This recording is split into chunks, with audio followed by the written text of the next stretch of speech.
Hi, Jan. Welcome back to the podcast. We're so excited to talk about fluency again with you today. We're never done talking about fluency. There's always something to Never. say. We love talking about fluency. It's nice to be Yes, back. Thank you for the invitation. of course. And it is one of our listeners' favorite topics. Everything on social media that we put about fluency just goes crazy. So we are really excited today to really focus on automaticity, which we know is a really important element of fluency. So I'm hoping you can start us off by sharing a little bit about the relationship between words correct per minute, which our listeners might be familiar with the acronym WCPM, and automaticity in reading, right? So how do these impact your overall reading fluency? Well, that we measure automaticity with WCPM. There may be other ways of measuring it. There probably are, but as practitioners in a classroom, that is the typical way we measure automaticity. And I think that's one of the problems or challenges that the assessment people who understand that WCPM is measuring automaticity, that's not always conveyed to teachers. And it really feels in many ways like you're just measuring rate.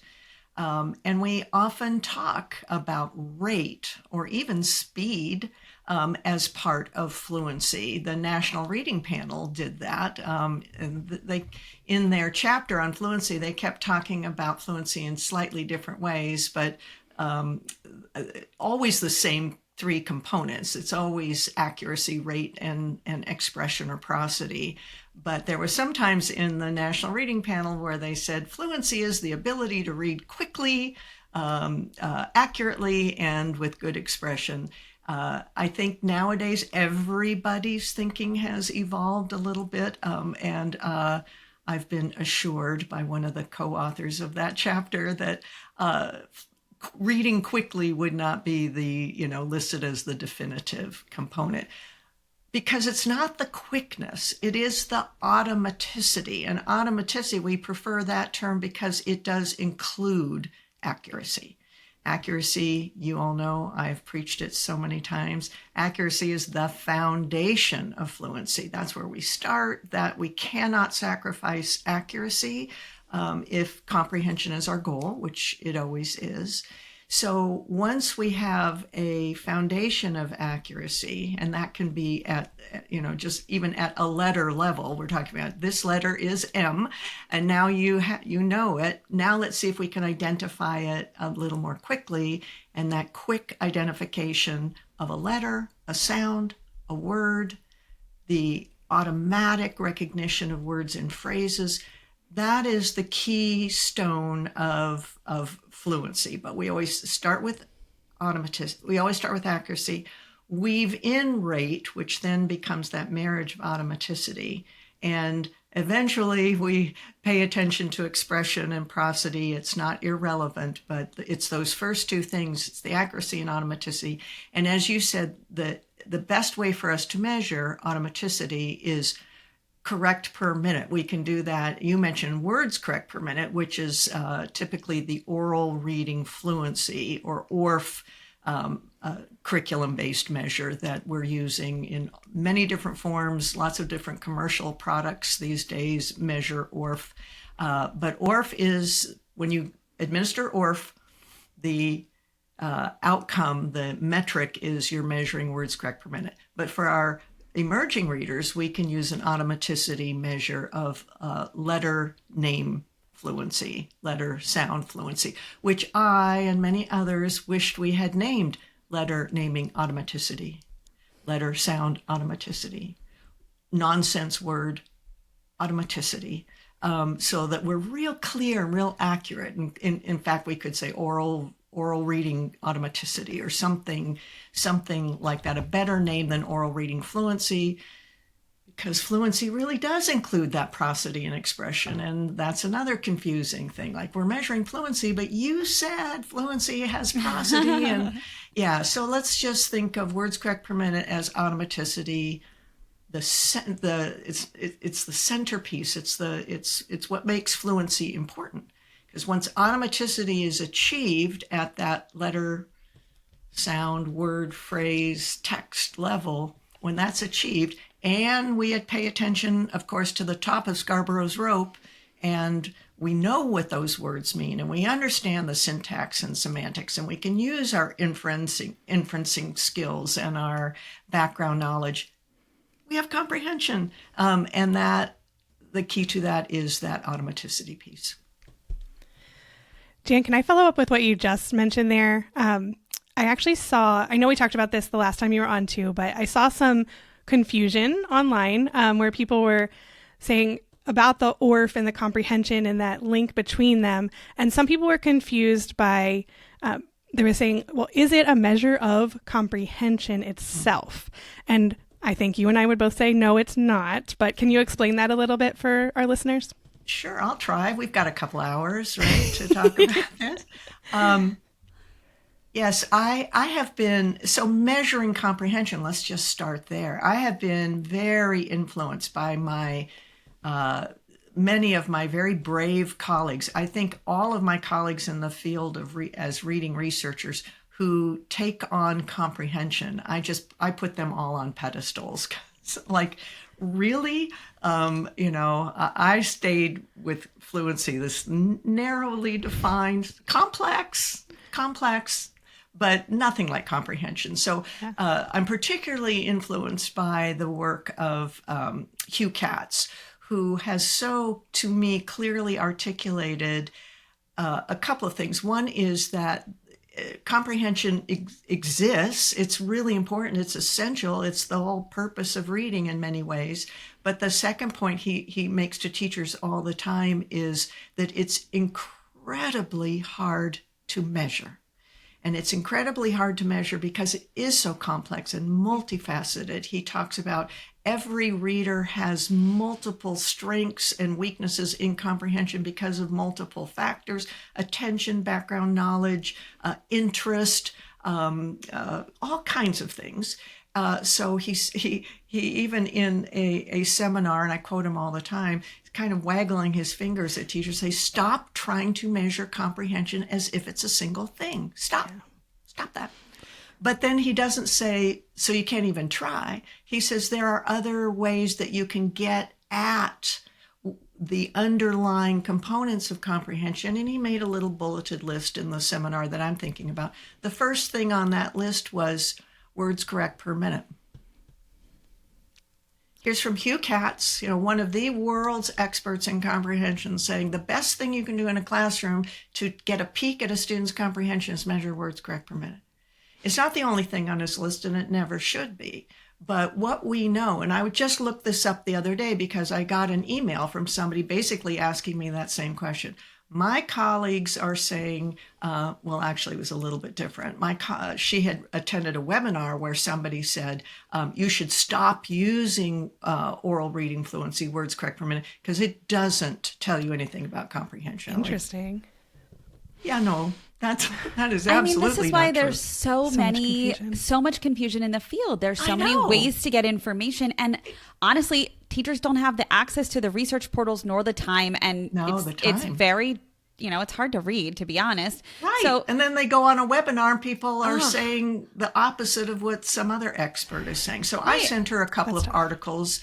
One, I think quite recently, 2022, that looked at third graders. Once again, people keep studying words correct per minute.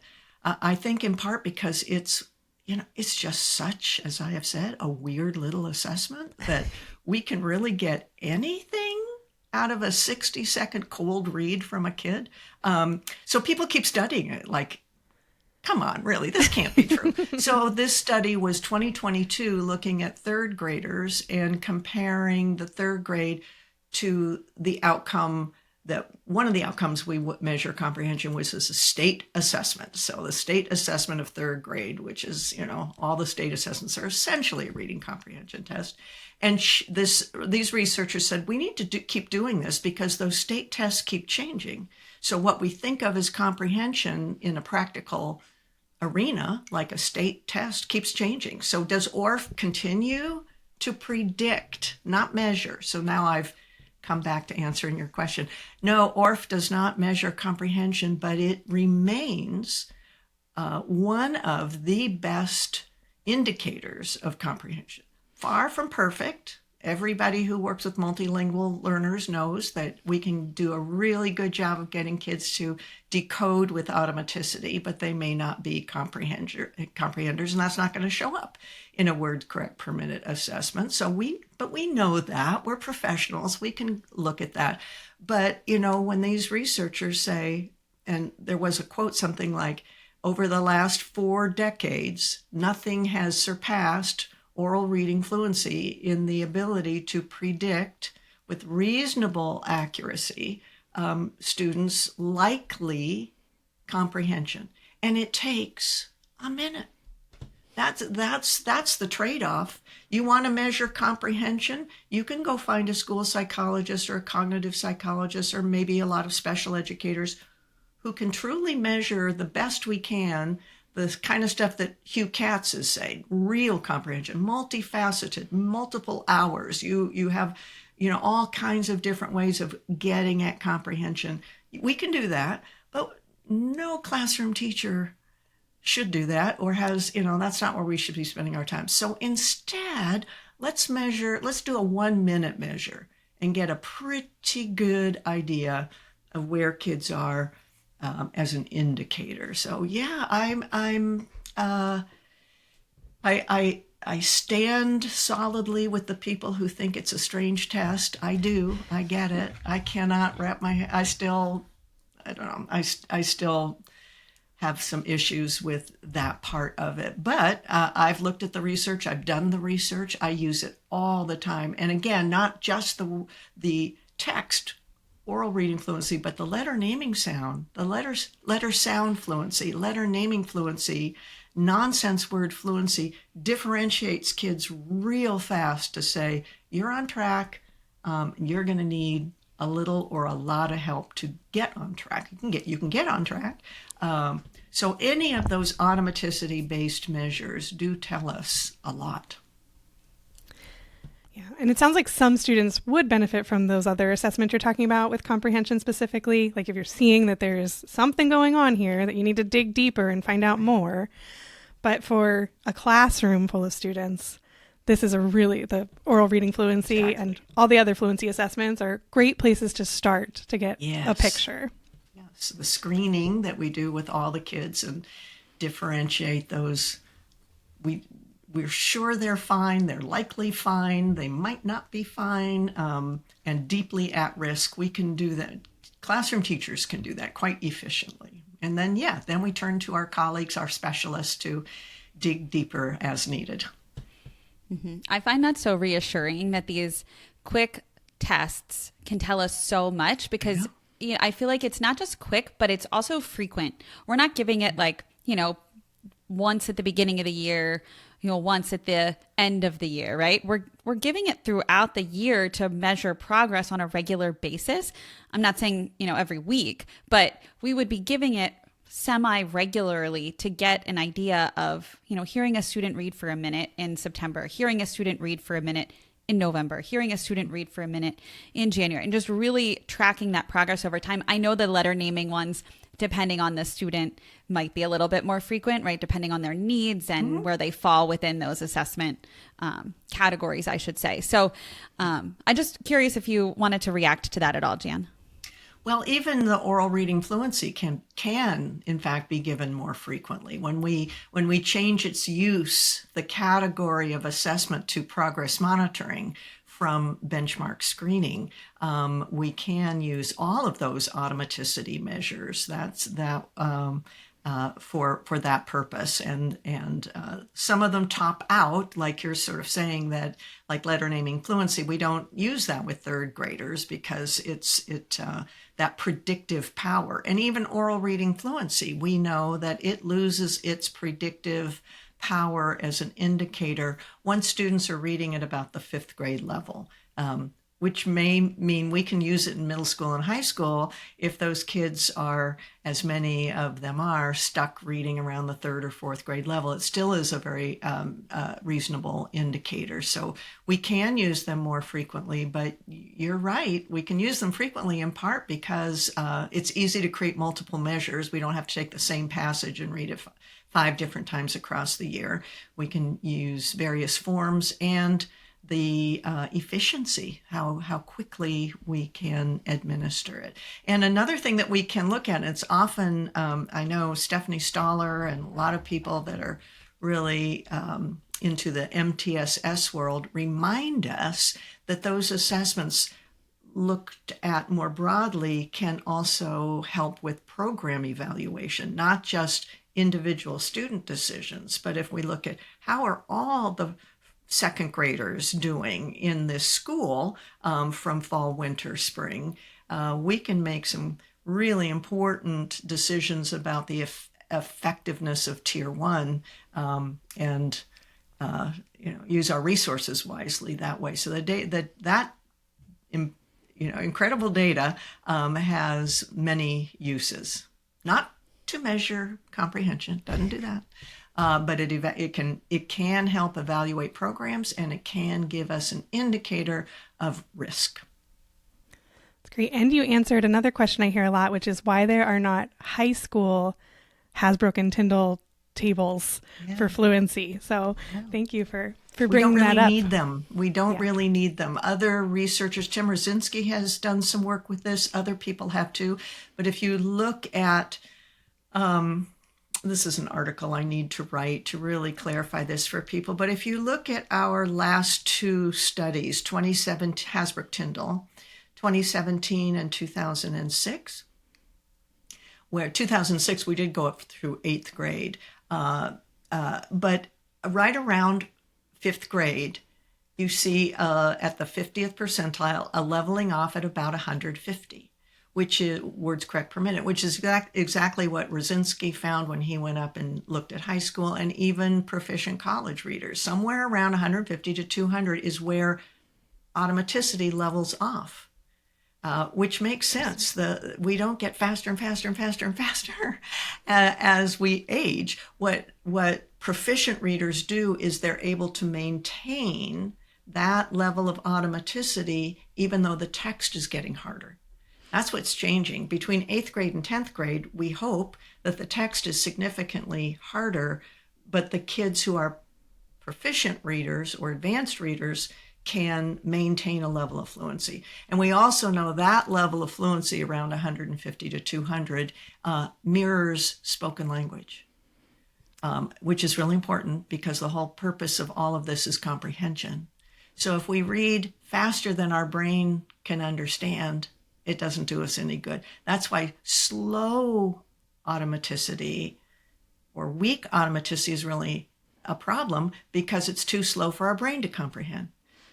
We want to get up to a level of automaticity which mirrors spoken language because spoken language is what our brain comprehends.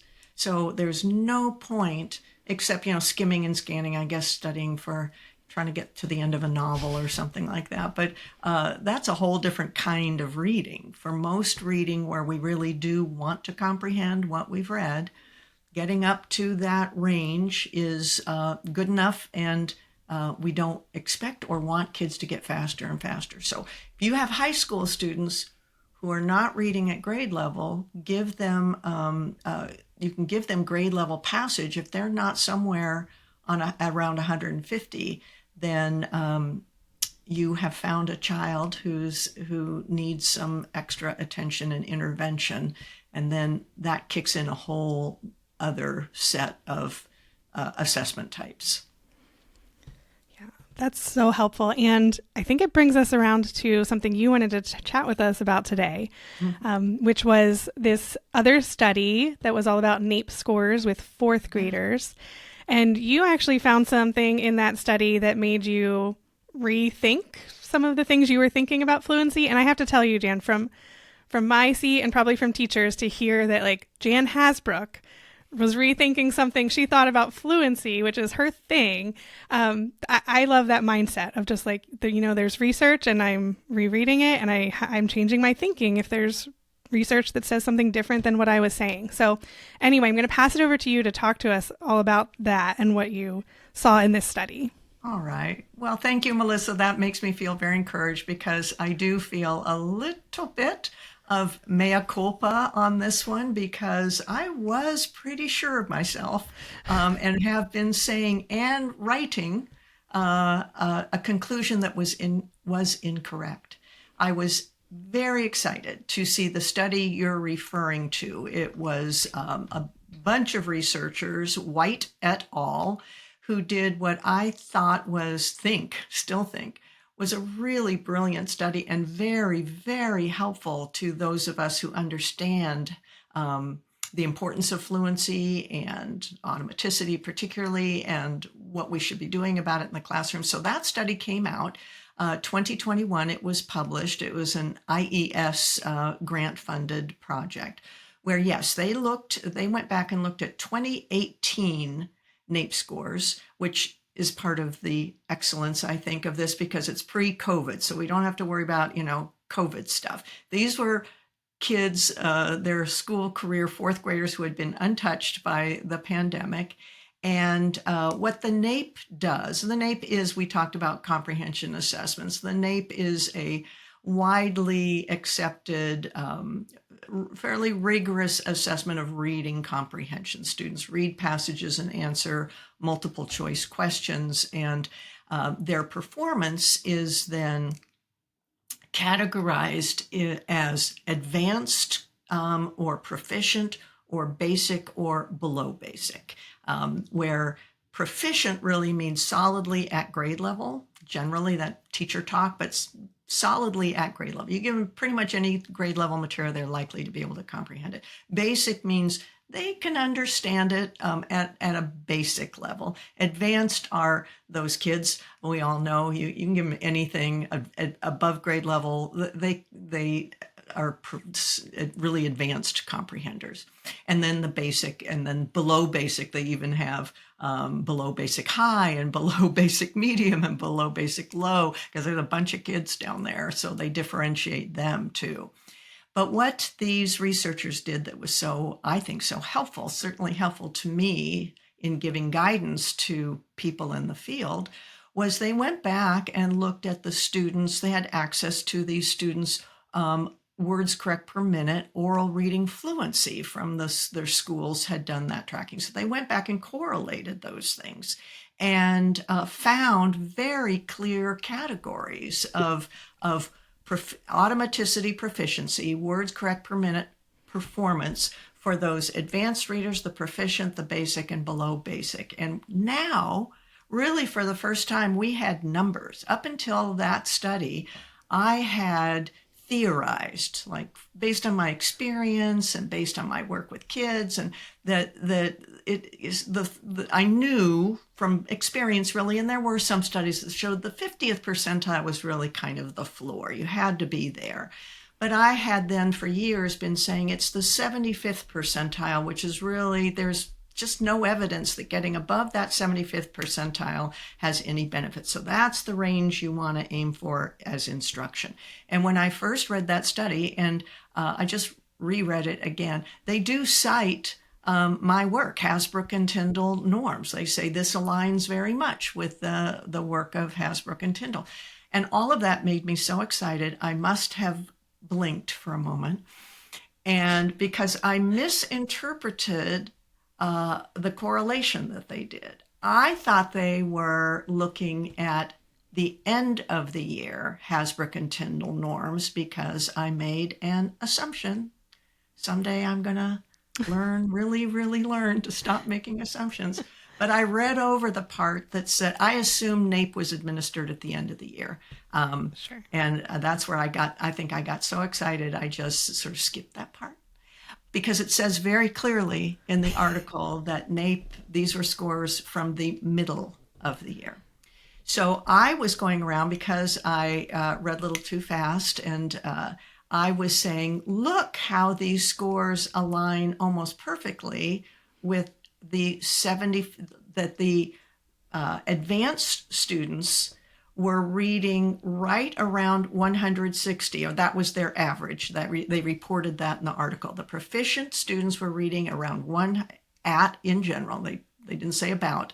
That was their average of the advanced readers were 160 words correct per minute.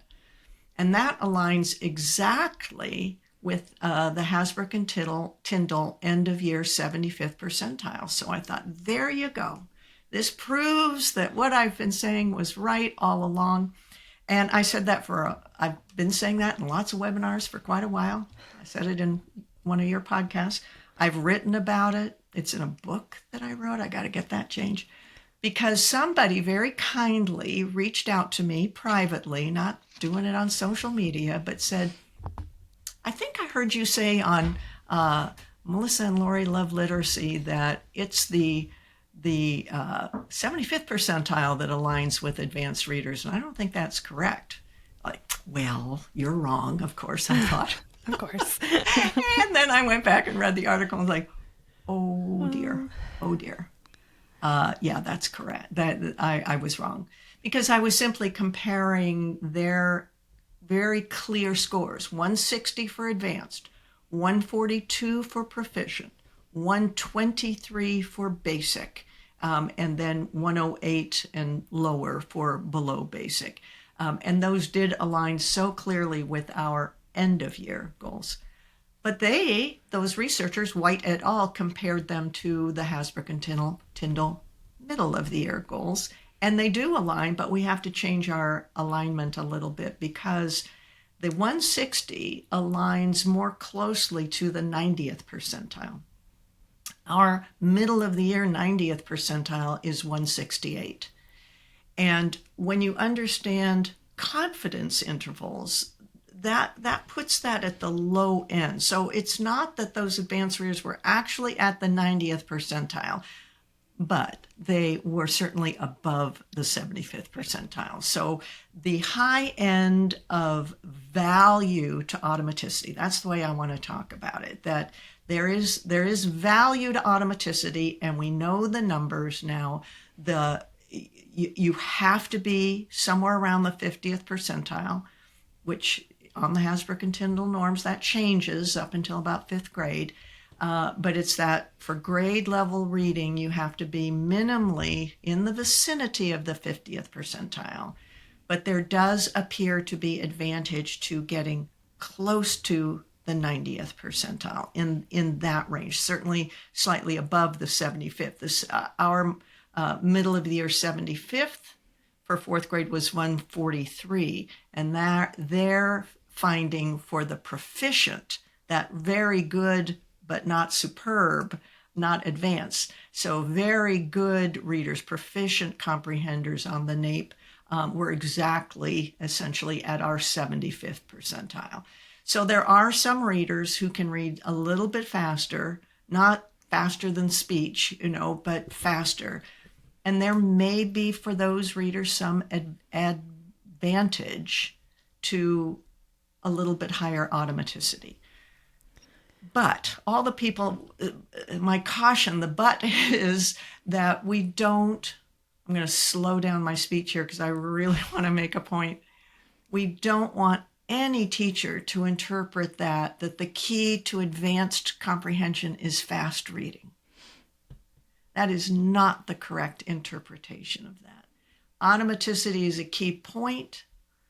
If you get at the 75th percentile, which is really, really strong automaticity, and you have all the stuff at the top of Scarborough's rope, you need all of that, then you can have proficient, which is really good, really, really good comprehension. Some students are going to perhaps get to the advanced, and are they advanced because they're such good readers already, and that is represented in automaticity? We really don't know, but there is zero evidence that just getting kids to read faster is going to make them better comprehenders. This is not about fast reading. I'm so glad we started with the term automaticity. First of all, automaticity has accuracy in there, and we can't sacrifice that. But I have changed all my discussion to pointing out this wonderful study, White et al., 2021, aligns with the middle of the year, fourth grade norms for Hasbrouck and Tyndall, and changes our recommendations just a little bit.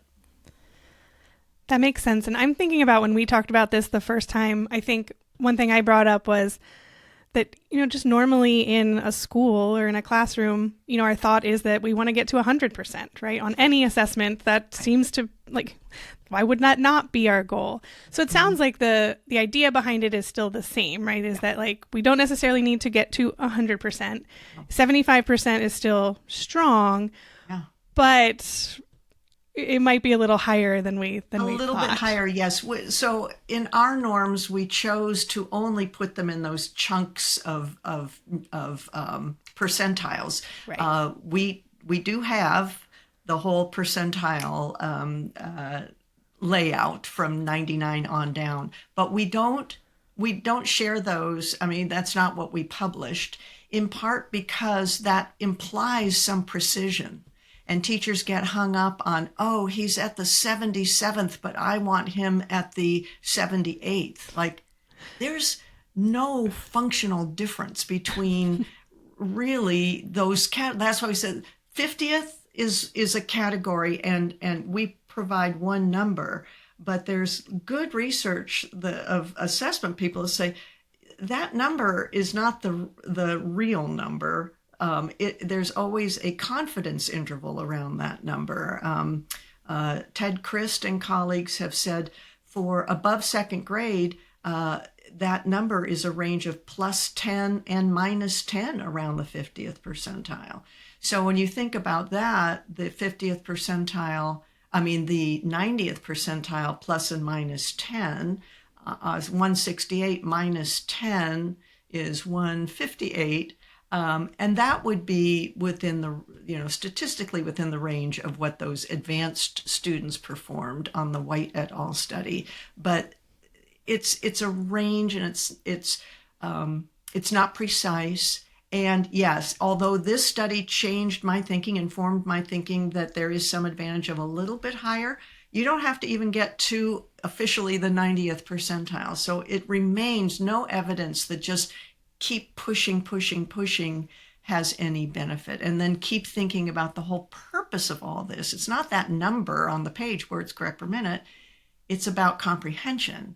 So these are indicators of comprehension. We want our students to be proficient comprehenders. Some of them might get to advanced, but automaticity, not speed, is what we're aiming for. And then all the components of Scarborough's rope need to be all woven in there too. Yeah, and can we talk about that speed for a second? Because I know we talked about that last time as well, but just to bring it back around. So there are still, we want to watch out for that still, of students who are reading too fast, right? Yeah. My middle schoolers were just like this, Jan. Even if I told them not to try to reach for that 100% number, they still they're like, I want to get there, right? And they're trying to read as fast as they can. So can you talk a little bit about how that can be a problem if we're pushing students, or if students are pushing themselves to try to get to that highest number? The 100%. Yeah, the 100%. They're going to try for that. Of course. I mean, we've told them since the day they walked into kindergarten, that, more is better. Is the one you're going for. So, exactly. And faster is always better, and, or higher is always better. They've internalized that, and a lot of teachers have too. I have tried to get people to rethink this and recalibrate it from traditional ways of measuring academic performance and thinking more of indicators of things like health and wellness, where somewhere around average is always perfect for an indicator. You want your blood pressure to be average. You want your cholesterol level to be average. You want your body temperature to be average. Those are wonderful. And when we think of oral reading fluency as a measure, average or, slightly above now, 50th percentile, but in that range is optimal, not faster and faster. So, if we could convince our students to do that. I'm going to cut your middle school students a little slack, though, because, they're doing what they've essentially been taught to do. Yeah. And if they do that just on an assessment, and especially if they're maintaining their accuracy, then okay, they're showing off. Which they weren't always. They were showing off. But when they then turn to their social studies book or the novel that they're reading or whatever, and they instead read that for comprehension, for understanding, if they know how to turn off that speed racing, I would prefer that they do it during assessment as well, but I get it. And thinking of that, that's another piece of feedback you could give them. If they're sacrificing their accuracy for speed, you could give them their accuracy score and saying, this is not acceptable. If you're not at least at 95%, you have to do it again. So even though you got to 227 words correct per minute, your accuracy was, 87 or whatever. That's not acceptable because that's the most important score overall for comprehension. We don't usually take the time to measure that because it's woven into the words correct per minute score. But if I were trying to break a bad habit, I might say, both of those count. Both of those things count. That's a good tip. Yeah, I love thinking about that and informing, especially our older readers who can really understand that and put some focus there. Yeah. Because I think they think that, the more they read, the better, and they're going to be good comprehenders no matter what. But really actually showing them when you read that word wrong, you're not comprehending. And that's a really big factor contributing to you not understanding what you're reading. And even one word really matters. And older kids, matters. Every word matters. Yeah. And older kids, I think, There's an article get that I quote a lot in my workshops where these researchers found that not knowing as little as 2% of the words will affect comprehension. So that's saying that we should aim for 98%. I think a lot of the research that I've read on accuracy says 95 is and there's not a whole lot of difference between 95 and 98. But I like doing in some of my fluency workshops, giving, my audience of advanced or proficient readers, I have to believe, a piece of text from a medical journal in which it is really about 5% of the words are words that are simply unfamiliar to us. Now, as proficient readers, most people, I think, can decode those 6-7 syllable words. They can read them, but they don't know what they mean. And even 5%, all the other words are very familiar words. But nobody knows what that short paragraph means.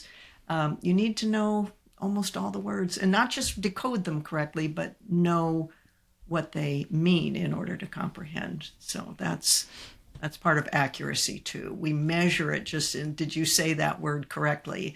But for true comprehension, it's not just recognizing, or it's knowing the word or being able to figure it out.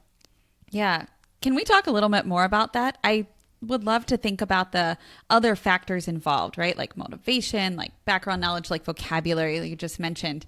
Can you share a little bit more about how those play into comprehension? Because it's so complex. It is complex. And right away, I'm going to say, I said before, I am not a comprehension researcher. I'm far too much of a coward, too lazy, too much of a coward to try to research that stuff, but I do try to read the research, and that complexity that Hugh Katz and all comprehension researchers talk about, I do think is represented beautifully, perhaps not perfectly, but beautifully, again, in Scarborough's rope.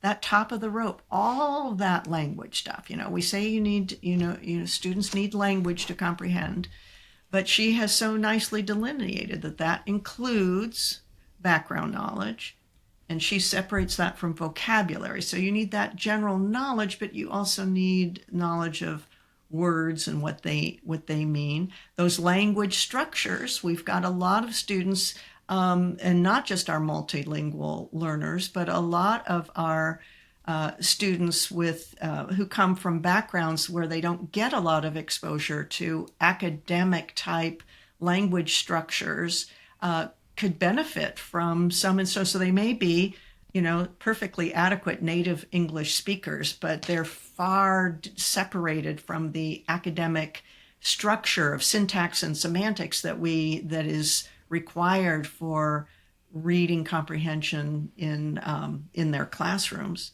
And then her rope, I'm looking down at it because I have not memorized all these strands, but verbal reasoning, the ability to inference and understand what a metaphor is, which is all through, we start that stuff in kindergarten.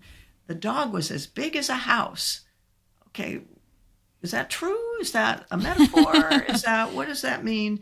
And then her last strand is those literacy concepts, print concepts, and all the genres. I mean, you read, and Tim Shanahan and Cindy Shanahan and others do such a good job of that, talking about the cognitive demands that are different when you're reading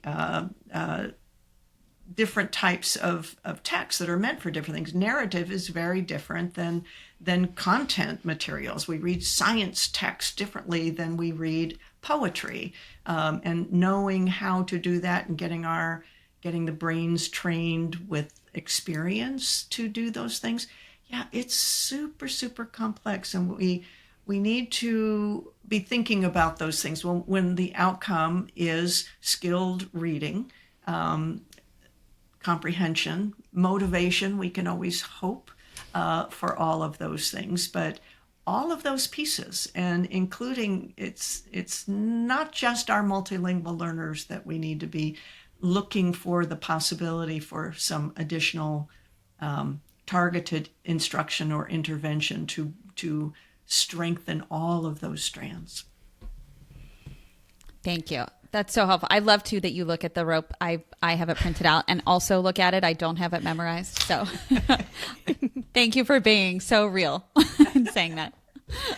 Well, I do the same thing for the Hasbrouck and Tyndall norms too. I have laminated. I had it pulled up when you were talking about it. Generally, I kind of know, but that is great. If Jan Hasbrouck has the Hasbrouck and Tyndall norms printed out, I can't imagine memorizing all those numbers. No.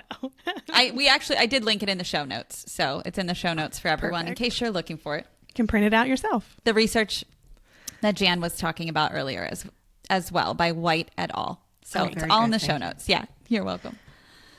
Jan, I had one last question for you that we did not talk about. I saw another one of those kind of debates online, and it was basically talking about repeated reading for fluency and the benefit of that. And some people were, citing some evidence like we have had on our podcast. Chase Young came on and he said there is research that shows a benefit for repeated readings, and that will even help on other text, right? It's not just limited to that text that they're reading repeatedly, but that will benefit them when they read other texts.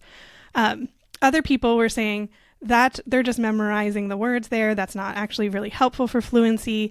And the road they were going down was more of what we also had on the podcast, and totally respect, is Marianne Wolf. And she was talking about the possum approach and how, you want to talk about the meanings of words and syntax and semantics and all the different parts so that they really get it. In my brain, I kind of thought, if there's research that supports both of these things that helps students with fluency, wouldn't we do both of them? Like, I don't know why we have to always put them against each other and say pick one or the other. But I was just curious if you had any thoughts on that, because people were really, picking a side on that. And I was just curious what you thought. Well, another person we could put in sort of on Marianne's side would be Freddie Hebert, who's done some stellar research and makes a really compelling argument for what I believe the term she uses, the term I'm familiar with, is wide reading instead of just repeated reading, which implies you take a piece of text and you read it multiple times. she's showing how wide reading different passages, but she does make the argument that it's especially beneficial if those different passages actually have a lot of overlap in the same word. So they really gives an opportunity for those multiple exposures that can lead to orthographic mapping. And so then we pick, my understanding of her work, you would pick carefully what those repeated words are, because those are the words we want to be orthographically mapped. There's some words that, we just don't worry about them being instantaneously recognized, whereas the high frequency words are frequently occurring or important meaning words, we want those orthographically mapped. So wide reading has good evidence from Freddie Hebert and others. Others have studied that as well. But there is quite decades of research on the value of repeated reading. So both and, yeah, I think there could be different activities. And if you've got something like an intervention that I am very familiar with, now called Read Live, published by the Read Naturally company, was one of the first targeted reading fluency interventions that I ever saw. I saw it in the early 90s and started using it. I actually did a study with it because I wanted to be sure. It looks like it should work, does it? And it did work. It improved the students' ability to read text, not just that one passage. And the argument that kids are memorizing, I would really challenge people to test that out, because what I find is when students are reading, and they really should, there's not a whole lot of value after about 7 times of 1 minute reads practice over. You take, after even 7 times, take that passage away. And I have seen a few kids who can tell me the first 2 sentences and then it all falls apart. Very few can even get to the first 2 sentences. And so they're not, unless they have a photographic memory, they're not memorizing. But what they are getting is repeated exposure to, we hope, important words. They're getting confidence. I find that kind of repeated reading intervention. And Read Naturally does a cold read. And they use that for motivation, their words correct per minute, which is not very good. And then they read it with a narrator to build the accuracy piece first. And then they do the automaticity with repeated 1 minute read, like 3 to 5 to 7 times. And then they read the whole thing again. And because it happens in a short period of time, the students can really feel like, a few minutes ago, I couldn't read this, and now I can read it. And so there's motivation in there. There's practice with the feel of reading fluency. It's following a model. And I'm just mentioning that because I'm very familiar with it. There are many others, several others anyway, that are based on repeated reading that follow that basic structure. But that's not all you would do. You would hope that those kids would have access to reading more widely and applying their newly tentative automaticity or fluency skills, really paying attention to expression and prosody and all of that as well, while always maintaining accuracy. So, yeah, I don't think we need to say one works and the other doesn't. They are different approaches. To me, I've not seen evidence to show, oh, we used to think that worked and now it doesn't. I think we have evidence that they both work. So use them both, or use them appropriately at the really early tentative stages where kids are real behind and they've kind of given up. Something like a real targeted, repeated reading can give them a little boost of confidence along with their skills, what I've seen. And so that's sort of, depending on the child, we pick the right intervention. But the evidence to me, I think, is reasonably strong for both of those. Yeah, and it makes sense. I'm glad you brought up the orthographic mapping, because in my brain, the orthographic mapping is what leads to automaticity, right? Is when you've orthographically mapped those words, now you can read them automatically. And the repetition can be really, some students need even more repetition than others. That's right. So that repeated reading can be really helpful for that. Yes. The amount of repetition practice, dosage is a term being used these days, varies widely. And that is, in fact, there's a lot of discussion in the special education world that around that word dosage, that's the differentiator. All things being equal, some kids already have it, some kids get it with a little instruction, and almost everybody, that whole figure of 95% of kids can be taught to read basically, at least by the end of grade 2. There's strong evidence, I think, that somewhere in that vicinity, that's the number we can achieve. And it's everybody benefits from instruction. They basically all need the same stuff. Look at Scarborough's rope. All that has to be there. But some kids already have all those things. They need, their dosage is none. Dosage of instruction. Most kids in most classrooms, the average typical kid need the average typical amount of instruction, and some kids need extraordinary amounts of instruction. 50, 75 repetitions, 80, 90 repetitions, and we've got to figure out, we can't do that in the regular classroom. That's where tier 2 and tier 3 comes in. But the amount of practice, the amount of repetition, the dosage, if you will, is something we need to figure out as a system. Not each teacher needs to figure that out, but the system needs to acknowledge that difference in children. Yeah, I'm glad you said that.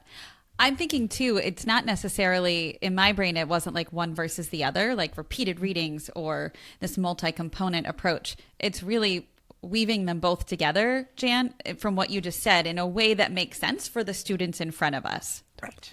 Right. Yeah, that's exactly right.